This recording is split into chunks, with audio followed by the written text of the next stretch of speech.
A Rádio Voz do Coração Imaculado apresenta Quem vos ouve, a mim ouve. Com a participação especial de Dom Henrique Soares da Costa.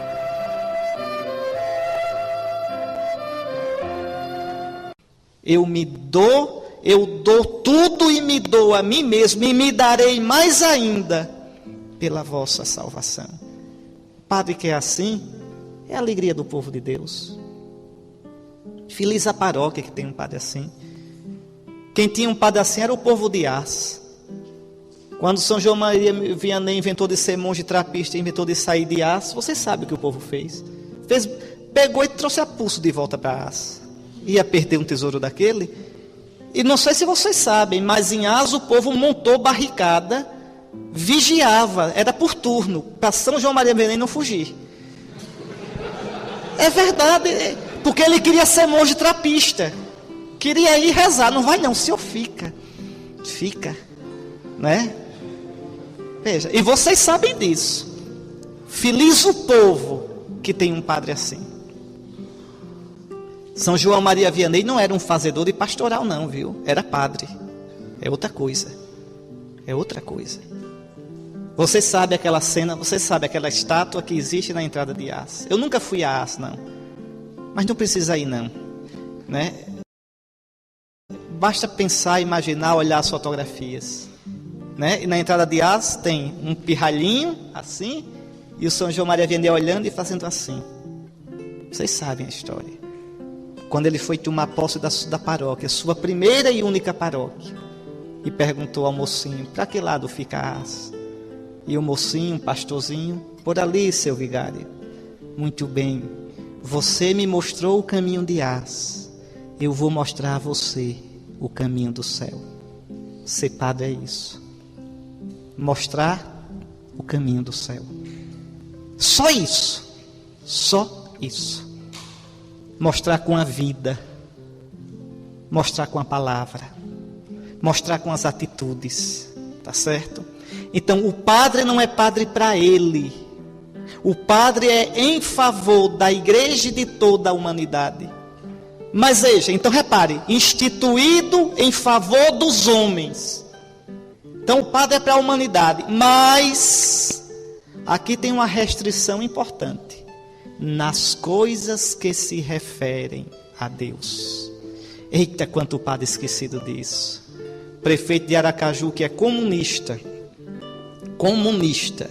me perguntou: ô Dom Henrique, por que é que os padres têm vergonha de falar de Cristo, e sobretudo diante dos políticos? Eu digo: Edivaldo, tu não és comunista. É porque no seminário eles aprenderam com a teologia de libertação que a missão deles é fazer o que você faz: cuidar de saneamento, cuidar de habitação, cuidar dessas coisas. Ele começou a rir, diz: é verdade, né? Pois é. Pronto. Agora, falar de Cristo, de reza, a gente tem vergonha.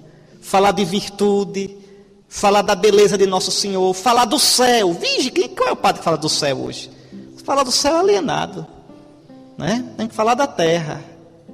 Então, e a gente que nasceu para voar como as águias, rasteja como serpente, né? Veja, meu avô dizia: quem nasceu para tatu morre cavando. A gente não nasceu para ser tatu, a gente nasceu para voar alto como as águias. Pois bem, olha o que diz o autor da carta aos Hebreus: instituído em favor dos homens, nas coisas que se referem a Deus. Meus queridos seminaristas e os padres aqui presentes, vejam, escutem só. O serviço do padre não é o do advogado, do assistente social, do líder político, do líder sindical, do revolucionário social. Não é. O padre é fiel ao seu ministério quando se dedica de corpo e alma às coisas de Deus.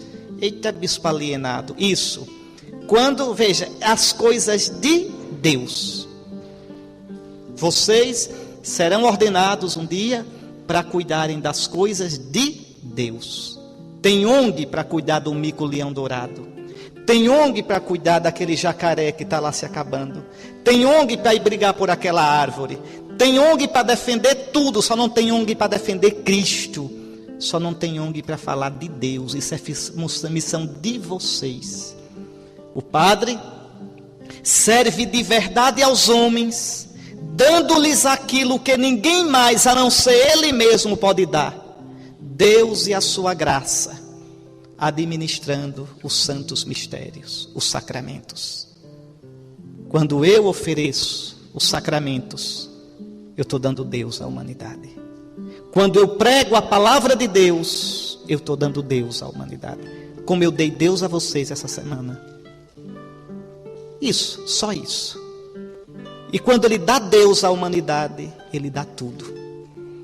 Quando Maria Teresa, Santa Maria Teresa, veio fundar as casas da congregação dela no Brasil, a primeira casa foi Salvador. Cardeal Avelar Brandão pediu, lá nos Alagados. Ela disse: eu levo, eminência. Eu me lembro dessa história direitinho, mas eu só peço uma coisa: bote para cuidar da gente um padre que não venha falar em teologia da libertação, nem em questão social. Bote um padre que venha rezar com a gente. Ou seja, bote um padre. Madre Teresa de Calcutá. Madre Teresa de Calcutá. Vejam bem. Ela queria um padre que desse o que o padre sabe dar. E pode dar com competência: Deus.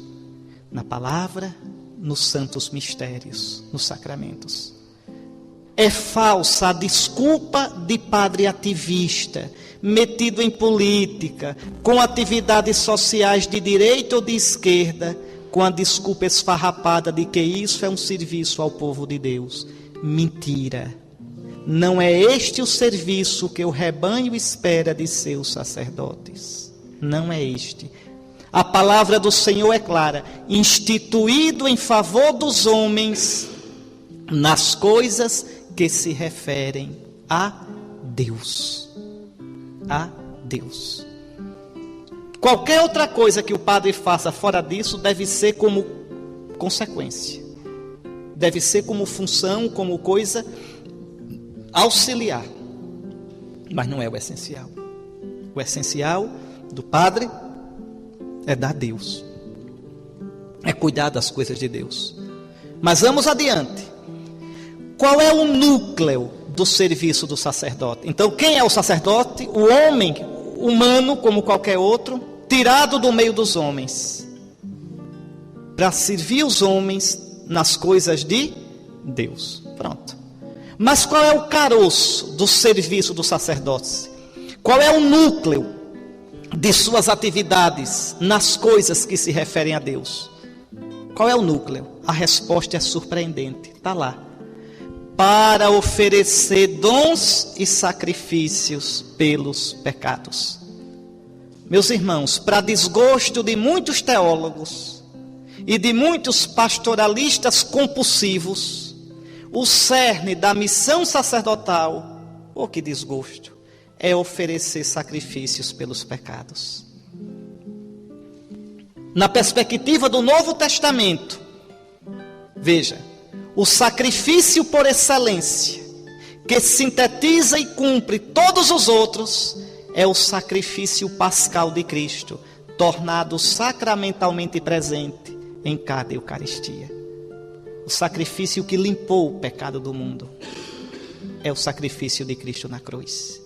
O sacrifício que nos deu vida nova, que nos deu a possibilidade da ressurreição, é o sacrifício de Cristo na cruz.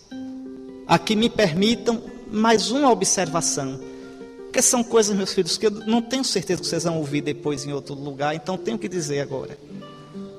Escutem. É doutrina católica, vocês já ouviram muito, já repetiram, que a missa é o sacrifício de Cristo. É verdade, a missa não é ceia, viu? A missa é o sacrifício, a missa é sacrifício. Agora é um sacrifício em forma de ceia. O que a missa é? Sacrifício. Que forma o sacrifício tem? De banquete. Tá certo?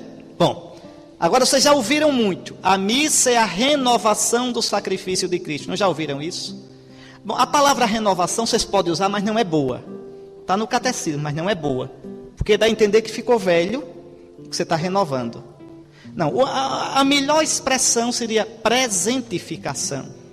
Seria tornar presente o único sacrifício de Cristo. Tá certo? Dizer atualização, parece que perdeu a validade, eu atualizo. A melhor expressão é presentificação. Mas vejam, aqui ainda tem uma coisa. Eu só descobri isso padre velho, já pensou? Mas é assim, a gente vai pensando, estudando, rezando, refletindo e vai descobrindo os mistérios de Deus, vai aprofundando. Em geral a gente pensa assim, olha, está aqui há 2000 anos atrás o sacrifício de Cristo na cruz, a sua morte e a sua ressurreição. Quando eu celebro a missa, o sacrifício de Cristo que estava ali, a sua morte e a sua ressurreição se tornam presentes no altar. Em geral é assim que a gente pensa. Está errado. Pelo menos não é precisa essa visão. É muito fraquinha, muito xoxinha, muito pobrezinha. Não é isso a fé cristã. Repare que coisa bonita, viu? Repare. A gente viu que o nosso Jesus viveu todinho para o Pai e para os irmãos. A gente viu que o nosso Jesus se esvaziou de si até o ponto de se consumir na cruz. O Pai, no domingo da ressurreição, pegou o sacrifício de Cristo, pegou a oferta de Cristo e encheu com o Espírito Santo. Ressuscitou Jesus. Vocês cantaram aqui no começo desse retiro. Morto na carne, justificado no Espírito. Quer dizer, ressuscitado na força do Espírito Santo. Morto na carne, morto na natureza humana. Foi ressuscitado no Espírito Santo. Onde é que está Jesus agora? No céu. Como é que está Jesus agora? Jesus está imolado e ressuscitado ao mesmo tempo.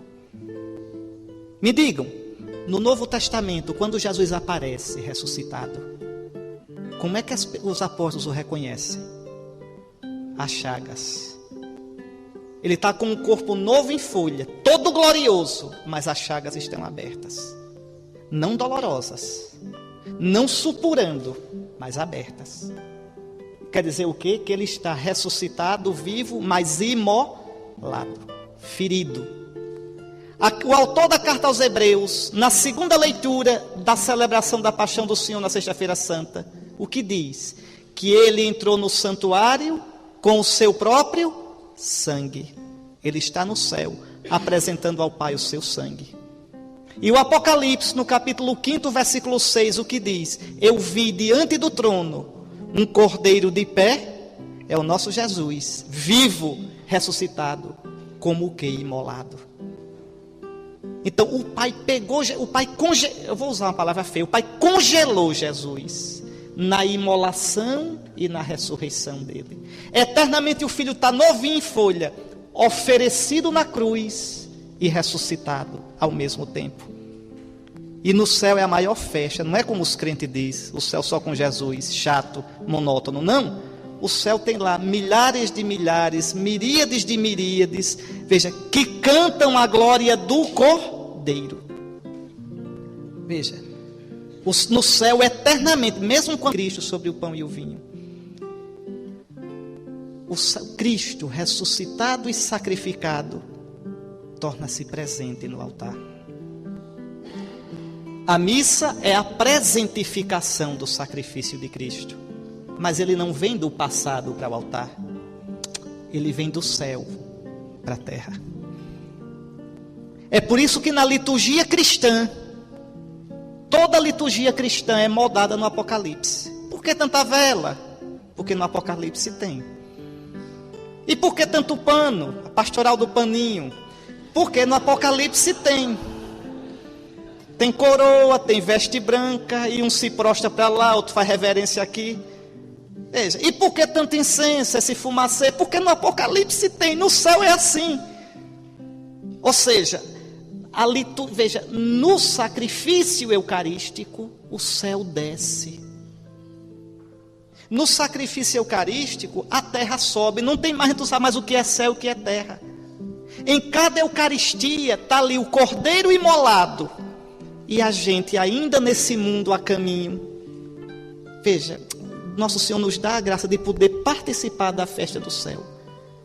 Aquilo que os nossos irmãos no céu, os anjos e os eleitos, já celebram face a face, a gente celebra no véu do sacramento. É por isso que a missa, a liturgia, deve ter toda a dignidade. Deixa eu dizer uma coisa a vocês com o coração de bispo. Sejam padres zelosos na liturgia, nunca inventem liturgia, gestos litúrgicos. Os gestos não são de vocês, são da igreja. Deem uma lidinha no missal com cuidado, para que cada gesto seja os que estão lá na rubrica. Isso é rubricismo? É não. Rubricismo é a rubrica pela rubrica, sem saber para quê nem por quê. O rubricismo era como o meu velho arcebispo, Dom Ranulfo, que um dia, eu não era nascido não, mas essa história eu sei. Um dia o seminarista foi lá ajudar a missa, ia todo dia, aí tinha Santa Águeda, cor verde. Erraram no ordo, no diretório. Aí o seminarista botou cor vermelha, porque Santa Águeda é Marte. Aí ele disse, o que é que está escrito?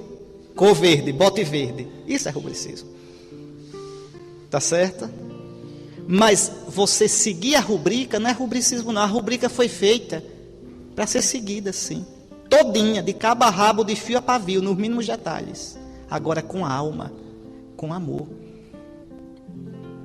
Veja, eu celebrei 2 missas para vocês, vou celebrar hoje e amanhã. Eu sigo as rubricas à risca. À risca. Tintim por tintim. E não sou rubricista, não.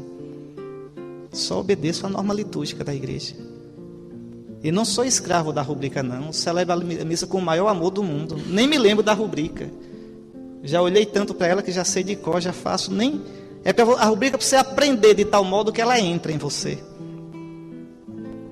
E por que eu não faço como eu quero? Porque eu seria safado, ladrão. A missa não é minha. É da igreja. E por que eu não faço como vocês querem? Porque também não é de vocês. É da igreja de todos os tempos, de ontem, de hoje e daqui ainda vai nascendo. Veja. E por que eu não faço como eu quero? Porque não são gestos meus, são de Cristo. Os meus gestos não salvam, são iguaizinhos aos de vocês. Os gestos dele são salvíficos. Porque eu não acho que vocês estão ali para me ver, para ver o meu show. Vocês estão ali para ver Jesus. E vocês só verão Jesus se eu tiver a humildade de desaparecer. Não é? Como isso foi Padre Tiago que contou, viu? Padre Tiago é um padre que me é muito caro, é o reitor do seminário de Palmeira dos Índios. E ele disse, olha, Dom Henrique, uma vez uma mulher me disse, Padre Tiago, é tão bonito como o senhor celebra. E o senhor sabe qual é a hora mais bonita da sua missa? Ele já contou isso para você? Aí o Padre Tiago disse, qual? É depois que o senhor consagra Nosso Senhor e o senhor fica de joelho e desaparece no altar. Que velhinha sabida. Pode perguntar, Padre Tiago. Que velhinha sabida. É a hora que o Senhor desaparece e fica Jesus. Mas Jesus não estaria ali se o Padre Tiago não tivesse dado Jesus. Aprendam isso. Deixa eu dizer outra coisa para vocês, porque depois não vou poder mais dizer. Olhem, tenham zelo, tá certo? Pela liturgia, as coisas arrumadas, o paramento arrumado, bonito. Mas, por favor, não queiram um negócio de moda eclesiástica, não. Queiram, não. Olha, eu só ando de batina, viu? Desde padre. Não é porque fiquei bispo, não. Desde padre eu ando de batina. Só botei a cruz e a touquinha, só. Tá certo? Mas a minha batininha, tá certo? É puidinha. Tem umas que são remendadinhas. Bem pouquinho para o povo não ver, mas remendadinha.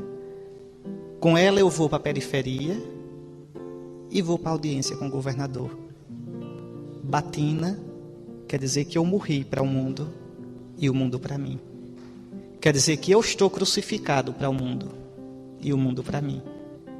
Quer dizer, eu quero que minha batina seja como assim quando a pessoa vem no meio da rua, bem movimentada, no Recife, em Salvador, e um sino toca. E a gente se lembra de Deus. Eu uso batina para isso, porque eu quero que Primeiro eu quero me lembrar que eu sou de Deus, que eu sou sagrado. E segundo, que as pessoas quando veem, digam, um homem de Deus, um padre. Uma coisa é um padre de batina ou de clésima. Outra coisa é um boizinho de clésima ou de batina. Tá certo? É tão feio quando o padre de manhã está de batina, de tarde de bermuda e de noite de camisa baby look. Não combina. Então não use nunca a batina, não. Fique só com a camisa baby look. Não. A batina deve ser expressão do nosso ser. É ridículo quando a batina é moda. É ridículo, pior ainda. Eu vou ser bem sincero, viu? Quando a batina parece um vestido. Eu uso batina, não é porque não posso usar vestido, não. Eu estou muito satisfeito de batina e se não tivesse com ela, usaria calça mesmo. Então vejam, cuidado. Como também os paramentos bonitos. Eu tenho uma pena que na igreja de hoje o mau gosto seja tanto, que a gente não... Era tão bom antigamente, ninguém precisava levar paramento. Chegava na paróquia, já estava lá a casula da paróquia, a alva da paróquia, eu só vestia. Compreendem? Então quando a gente usa o paramento bonito, é para a glória de Deus. Não é porque eu tenho que entrar abafando. Não. Entende? Assim não. Olha, os monges do Monte Athos vivem na miséria. São monges ortodoxos. Vivem na miséria. E, no entanto, os paramentos dos mosteiros do Monte Athos são os mais bonitos. Então é um miserável. Mas quando ele vai presidir a Eucaristia, são paramentos lindos. Porque ali não está ele. Ali é o Cristo. O Pantocrato. O imolado que venceu a morte. Mas não é para minha. Tá certo? Eu espero que no dia da ordenação vocês não vão para a manicure fazer a unha. E não vão não, faça isso não com Nosso Senhor. Tá certo? E fazer os pés. Não é casamento não. Vocês vão ser configurados a Cristo servo, a Cristo sofredor, a Cristo que se esvaziou de si. Compreendem? Olhe, eu quero muito bem a tantos seminaristas e padres jovens que querem tanto recuperar a sacralidade do sacerdócio e se esforçam. Mas eu tenho tanta pena porque os bichinhos querem, mas como não aprenderam dos mais velhos, aí às vezes metem os pés pelas mãos. Entende? A boa vontade é muita, mas às vezes não. Olha, o padre deve ser um homem simples, um homem másculo, um homem que precisa de poucas coisas, um homem constante na sua entrega. Tá certo? Não dá, né, o padre de manhã de batina e de noite dançando aquela música mais doida do mundo, né, o tchan, né? Não dá, não pode. Então não use batina nunca. Não use, não envergonhe a batina. Não dá de manhã tá de batina e de noite em lugares que são indignos até de um cristão, até de um rapaz que não é cristão, mas é honesto. Onde minha batina não pode entrar, eu também não posso. Eu entro onde ela puder entrar. Onde ela não puder entrar, quem está dentro dela não pode. Então veja, é a questão da coerência. Aí a batina é bonita. Aí a pessoa diz, olha um padre, né? Olha um caba safado fantasiado de batina. Não, olha um padre. Olha um homem de Deus. Tá certo? Resgatem sim, lutem, sem brigar, sem fazer partido, sem fazer zoada. Resgatem a sacralidade do sacerdócio, com calma e bom humor, suportando as enxincadinhas. Tranquilo, não brigue não. Né? Tem um padre amigo meu que é a boca do inferno. O bicho tem uma língua, né? E ele ia entrando, eu não vou dizer nada porque eu não sei onde esses CDs vão parar, mas ele ia entrando numa faculdade, ele era professor da faculdade, ia entrando de batina, E tinha um bispo do regional dele que não gostava disso, aí gritou no meio do intervalo, para fazer vergonha a ele. Ei, ei, psiu, psiu. Ele parou, olhou, diga, Dom Fulano, no meio dos alunos. Esse negócio aí, rapaz, você está vestido, isso não faz calor não? Não incomoda não? O bispo todo. Ele disse, não, senhor bispo, sabe por quê? Desde pequenininho que todo o meu sonho é ser padre. Eu sou padre. Pronto, o bispo botou a cara no chão, né? Desde pequenininho eu quero ser padre, senhor bispo. Então não incomoda não. Pronto. Se o bispo fosse um padre de verdade, também não incomodaria nem a batina nem o clégima. Veja, não é isso?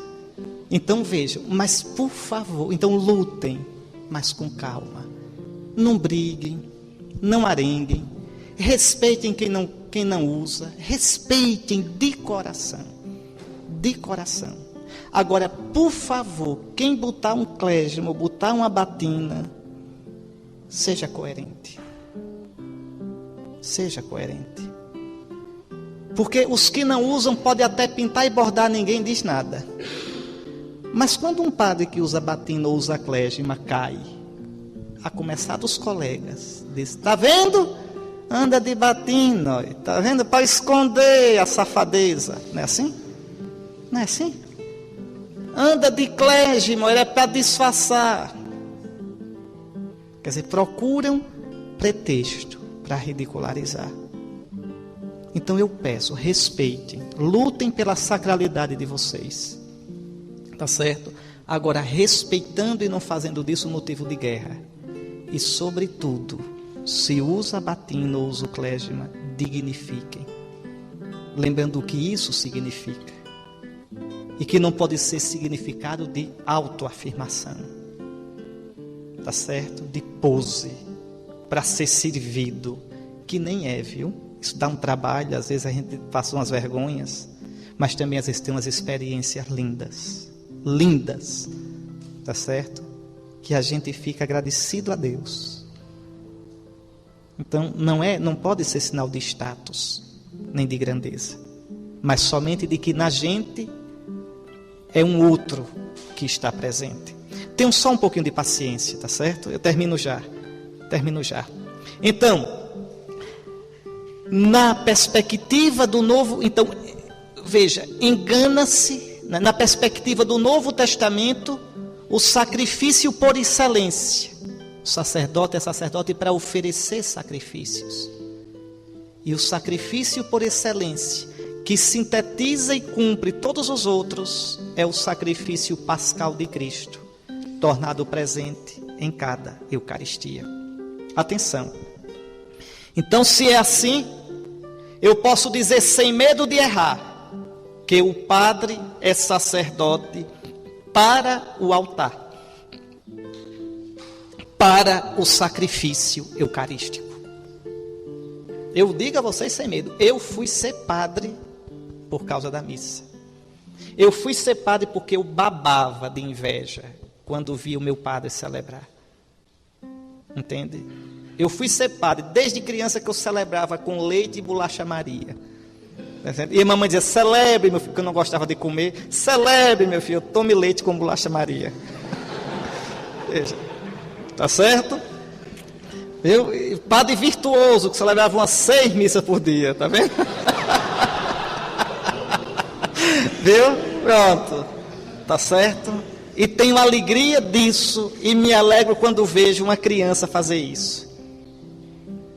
Quando vejo uma criança, entende? Então, o altar é o centro da nossa missão. O altar é o ponto alto, é o núcleo do nosso sacerdócio. Separado do meio dos homens, em favor dos homens, nas coisas de Deus, para oferecer sacrifícios pelo pecado. Tá certo? Veja, é no altar que se dá a maior e mais intensa identificação do padre com Cristo. Aqui no altar, o eu do padre é assumido pelo eu de Cristo de um modo misterioso, intenso, real. É o meu corpo e não é mais meu, porque eu já não sou eu, é o corpo de Cristo. Vocês querem coisa mais bonita, quer coisa mais doida do que você consagrar a Eucaristia e depois adorar o que você consagrou? Porque não foi você, mas é Cristo. No dia da minha ordenação, à noite, eu fui me deitar, né? Aí meu irmão, que é médico, disse: mas isso aqui é um negócio danado. Eu disse: o que é? Eu estudei para ser médico, para fazer uma cirurgia sozinho, já fiz não sei quantas treinando para poder ter prática. Você, o bispo ordenou você no outro dia já está, isto é o meu corpo e é o corpo de Cristo. Eu digo: aí é que está a diferença. A cirurgia é você quem faz, é a sua habilidade. Ali eu não faço nada, é Ele. É Ele. Se vocês hoje forem na capela e pegarem um pão com toda a devoção, isto é o meu corpo, não acontece nada. E um dia depois da ordenação, vocês vão dizer do mesmo jeito: isto é o meu corpo, e acontece tudo. E vocês depois se ajoelham para aquilo que vocês não fizeram. É obra dele, mas sem vocês não aconteceria. Me diga, vocês querem mistério maior do que esse? Quantas vezes eu me admiro, eu na minha capelinha lá em casa, na minha capelinha de bispo, às vezes eu lá ajoelhado diante do Santíssimo, aí começa a rir, eu digo: mas que doidice, né? Eu ajoelhado e adorando o que eu mesmo fiz, mas não fui eu, e por isso é maior do que eu. Eu sou somente pobre instrumento dele. E quanto mais eu desaparecer, mais é Ele. Vejam como é bonito o nosso ministério.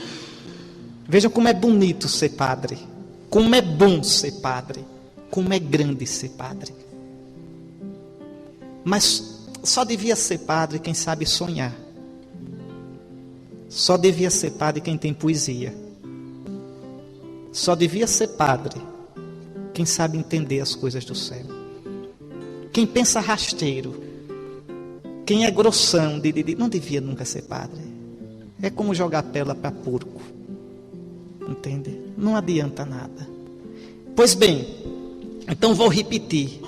O padre é sacerdote para o altar, para o sacrifício eucarístico. Tá certo? Mas engana-se quem reduz o sacrifício eucarístico ao altar. Atenção, é exatamente porque o padre oferece com o povo e em nome do povo o sacrifício da missa, que o sacerdote deve fazer da própria vida uma continuação do que celebrou no altar. Nós conversamos sobre isso ontem à tarde. A minha missa no altar deve ser missa na minha vida. É toda a vida do padre, atenção, que se torna uma libação. São Paulo dizia: eu fui oferecido em libação. O que é a libação? Aquele barrufo de vinho que se jogava em cima da vítima que ia ser sacrificada. São Paulo diz: eu sou a vítima. E o meu sangue é a libação. O sangue vai cair no meu corpo. Eu fui oferecido em libação. Você, padre, que foi separado para o Evangelho. Você que foi tornado posse de Cristo, sacerdote. A sua vida tem que ser como a de Cristo, uma existência para o Pai e para os irmãos. Por isso que quando eu falei de Cristo o tempo todinho, eu estava querendo falar de vocês. Quando eu falei de Cristo, eu estava querendo dizer o que é que a gente deve ser. O que é que um padre é.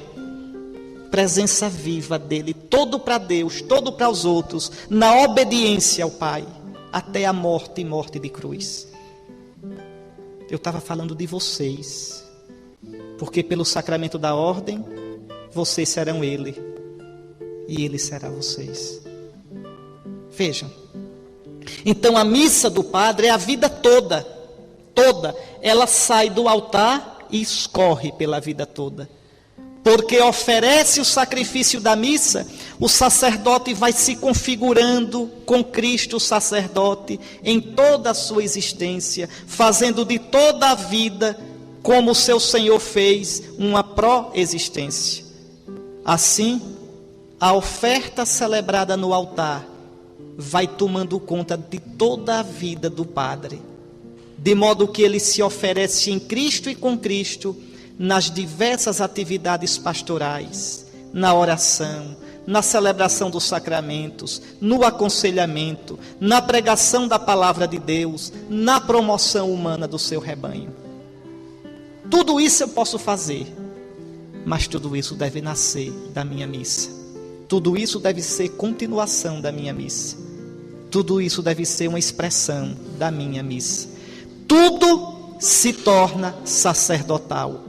Mais ainda, toda a vida do padre se torna sacerdotalizada. Se o padre não colocar no centro de sua vida o altar, ele perde o foco. Se o padre não colocar no centro da sua vida o altar, ele priva suas diversas atividades, os diversos aspectos da sua existência, do eixo que dá sentido, eficácia, realização à sua existência como cristão e como padre. Quando você, padre, quando você se diverte, tem que se divertir como padre. Suas amizades, você as tem como padre.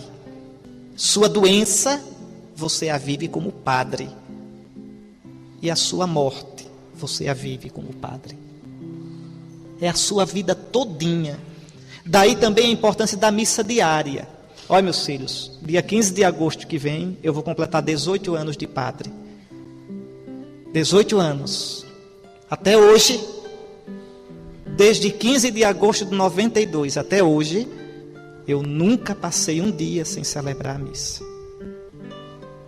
E com a graça de Deus, eu haverei de morrer sem deixar só na sexta-feira santa e no sábado santo. Porque aí é a igreja que manda. Entende? Já celebrei a missa em cima de mala, em penteadeira de quarto de hotel. Quando eu fui para a Terra Santa, que estive no Egito, na Arábia Saudita, na Jordânia, celebrei a missa no quarto do hotel. Aí eu levo logo as coisas. Pode crer, a primeira coisa que eu penso no dia, qual é a hora da minha missa hoje? Pronto. Essa semana mesmo, né? Eu não sabia, eu ia pregar no Carmo, não sabia que não era missa, era só novena. Eu pensava que era missa. Aí quando liguei para o Frei Salles, quase meio-dia, o Frei Salles disse, olha, é só pregação, não tem missa não. Eu digo, eita, que eu não celebrei a missa. Aí logo depois do almoço, disse para o menino, prepare ali. Aí pronto, celebrei. Pronto.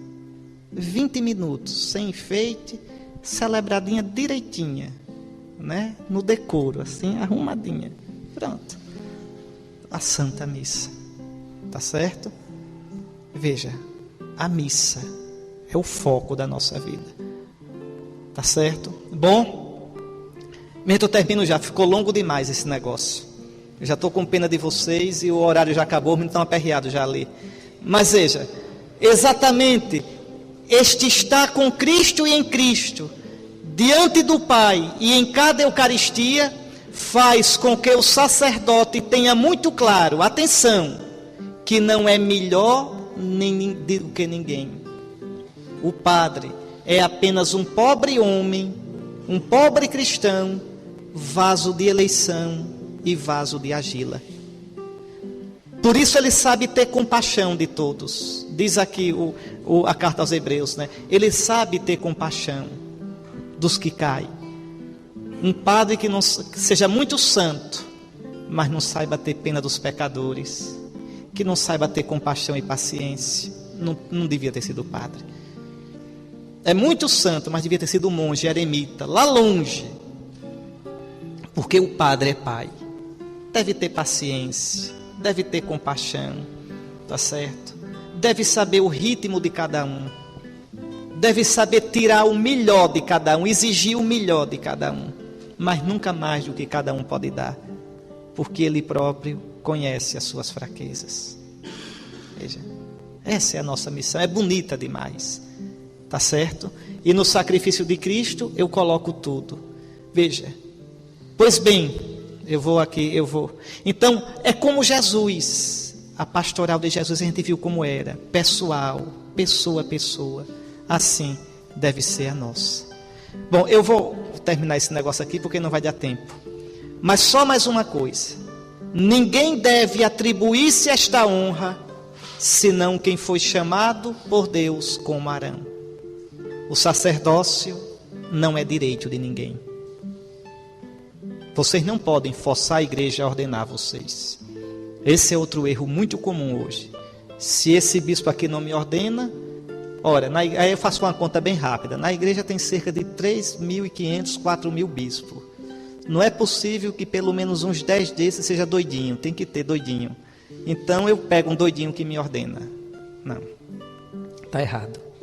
Não é direito. Não é reivindicação minha. O sacerdócio é dom de Deus. Ninguém deve atribuir-se esta honra, senão quem foi chamado como Arão. É graça. Por isso essa doidice. A mulher tem o direito de ser padre. Nem mulher, nem o homem. Não tem direito de ser padre, não. É padre quem Cristo chama. E Cristo, que é o dono da igreja, só chamou o homem, acabou-se. Tá certo? As mulheres nunca serão padres. Isso é doutrina definida pela igreja. Quem discute isso ainda, afasta-se da fé católica. Isso é doutrina definida, isso não pode mais ser discutido. Em 1992, na festa de Pentecostes, João Paulo II definiu. Não era definido. João Paulo II definiu. E o magistério ordinário definitivo é definitivo. É infalível. Ah, não foi proclamado o dogma. Epa, cuidado com as palavras. Só se precisa proclamar dogma quando é doutrina nova. Que mulher não é padre, isso é desde o começo da igreja. O Papa não proclamou nada novo, apenas amarrou. O que foi que o Papa disse? Isto que a igreja sempre fez, eu, com a minha autoridade apostólica, e diz assim mesmo, como sucessor de Pedro, com a autoridade dos apóstolos São Pedro e São Paulo, declaro que a igreja não tem nenhuma autoridade para ordenar, para conferir o sacerdócio às mulheres. E esta sentença é definitiva. E se um papa mudasse? É herege. É verdade, é herege. Não é como no governo que um faz e outro desfaz. É herege.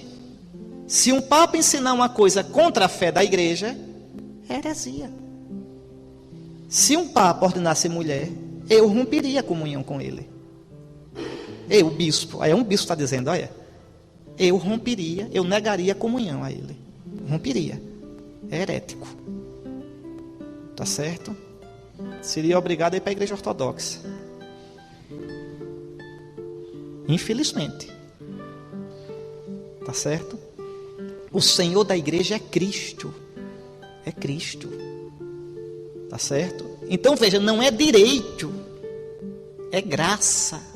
Vocês não têm direito nenhum de ser padre, nem eu de ser bispo, nem de ser padre. É graça de Deus. É graça de Deus. Não esqueçam disso. Viu, seminaristas? Não esqueçam. Nunca esqueçam. O ministério, o sacerdócio, não é nosso. Não é nosso. É dom recebido. É confiado à igreja. Meus filhos, eu ainda teria mais coisa a dizer. Vão no meu site e entre. O nome do artigo é Pensamento sobre o Sacerdócio. E leiam o resto. Porque ficou mais comprido do que o que eu pensei. Tá certo? Pronto. O que eu espero é que isso mostre a vocês a preciosidade, a beleza, a santidade e a responsabilidade da nossa ordenação. Eu só vou dizer mais uma frase que eu escutei de um bispo do Oriente, que eu queria que vocês guardassem no coração. Vocês, como padres, serão celibatários. Viu? Eu digo já a frase do bispo. Isso que eu vou dizer agora ainda é meu.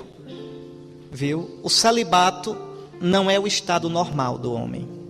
O celibato não é normal. O que é uma coisa normal? É o que é a norma. A norma é: não é bom que o homem esteja só. Tá certo?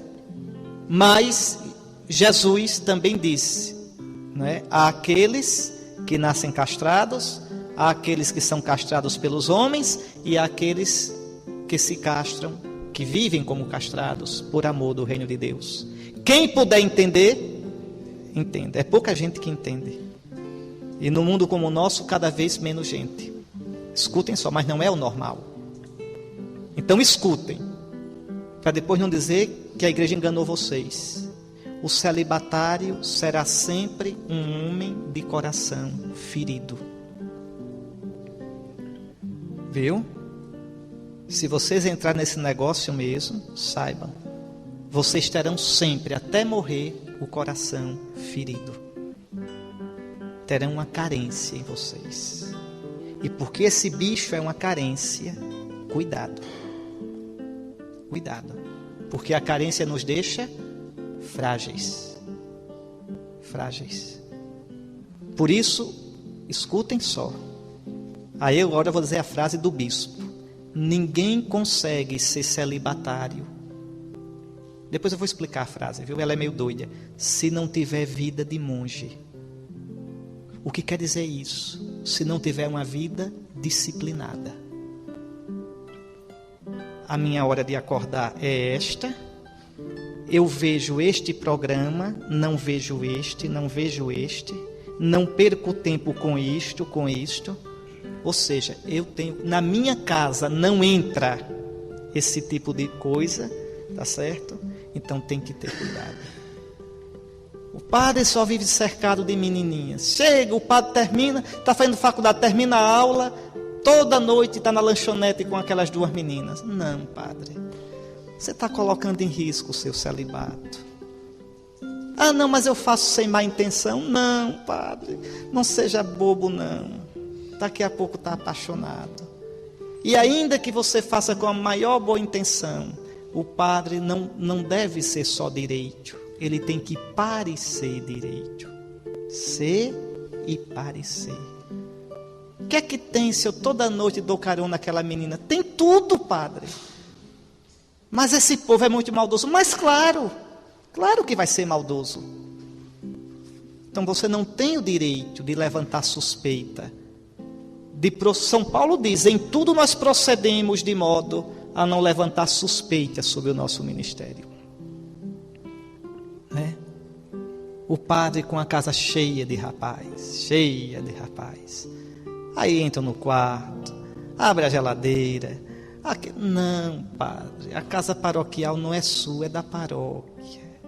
É o seu espaço, arrumadinho, direitinho. Ali é o seu lugarzinho. Você atende as pessoas no lugar de atender. Até a sala tá bom. Não precisa a casa cheia de rapazes. E se os rapazes entrarem, ali na sala, tudo, não é... Não, padre. A geladeira, não, padre, o povo paga o dízimo, padre. É para sustentar você, não é sustentar os rapazes todinhos, não. E depois o que vão dizer? Eu já combinei com o meu arcebispo. E no dia que eu tiver a minha diocese é lei. Uma das matérias mais importantes do curso de teologia é aprender a dirigir. Porque eu não quero saber de padre com motorista. E se algum padre precisar de motorista, eu escolho. Eu escolho o motorista do padre. Tá certo? Aí eu quero ver se ele precisa mesmo de motorista. Olha como vocês riem, né? Vai ser uma das funções do bispo, escolher motorista de padre. Tá certo? Claro, eu vou escolher um que saiba dirigir. Né? Tá certo? Viu? Tá certo? Um senhor casado, com filho, né? De uns 50 anos. Se não tiver um dente ou dois, melhor ainda. Entende? Então, que seja bom de direção. Tá certo? De direção. Meus filhos, é isso. A gente tem que tratar dessas coisas, não sabe? Porque o nosso ministério é muito precioso. É muito precioso. O povo de Deus já sofre demais. O povo de Deus não merece. o que está passando, não. O povo de Deus não merece. Não merece. Tá certo? O povo de Deus é tão bom. Quando a gente vai confessar, vocês vão ver quando forem padres, que vi chegar um casal de namorados, um jovem dizer: padre, eu namoro, eu luto tanto, padre, para ser casto. Que coisa linda. Quando você vê um pai de família, uma mãe de família se esforçando para uma vida santa, que coisa linda. Esse é o nosso povo. Esse é o povo que beija a mão da gente. Esse é o povo que nos tem como santos. E nós somos santos. Fomos escolhidos, consagrados. Deveríamos viver como santos. E isso começa no seminário, meus filhos. Querem ver o padre de amanhã? Olha o seminarista de hoje. Então eu peço muita sinceridade a vocês, com vocês e com Deus. Não se arroguem o direito de ser padres, se não tiverem condição. Olhem com atenção. Não precisam ser anjos, nem impecáveis. Tirado do meio dos homens. Eu não me escandalizo da fraqueza de um seminarista. Eu não me escandalizo da fraqueza de um padre. Eu me escandalizo da malandragem de quem se deita no seu pecado e fica ali, numa boa, com uma vida dupla, acobertando e ainda fazendo propaganda. Porque quem cai no mal e vive no mal nunca se conforma de ficar só. Precisa que mais se pervertam, para que ele ache que é normal e que todo mundo é assim. Tá certo? Não. Querem ser padres? É a coisa mais bonita do mundo. Agora sejam padres de verdade. Vocês não têm direito de ser padres. São chamados. Mas o chamado é falso. Se vocês tiverem, vocês alimentarem coisas que são estruturalmente incompatíveis com o sacerdócio. Basta do povo de Deus sofrer. O povo de Deus é capaz de passar 10 anos fiel ali, rezando o terço e esperando um padre. Manda-nos, Senhor, um padre. Mas o povo não aguenta um mês, um ano com um padre que só sabe dar coisa, tratar mal e escandalizar e ter um comportamento indecente. Melhor um padre só no sonho, na esperança do povo, do que um padre de carne e osso que não preste. Que Deus abençoe vocês. Que vocês sejam os padres que Jesus quer dar ao povo. Que vocês sejam os padres de que a igreja tanto precisa. Que vocês sejam orgulho da nossa mãe católica, a alegria do povo de Deus e honra e glória do sumo e eterno sacerdote Jesus Cristo. Faltou dizer um bocado de coisa, o resto Nosso Senhor diz a vocês mesmos. Deus abençoe vocês e faça de vocês padres santos.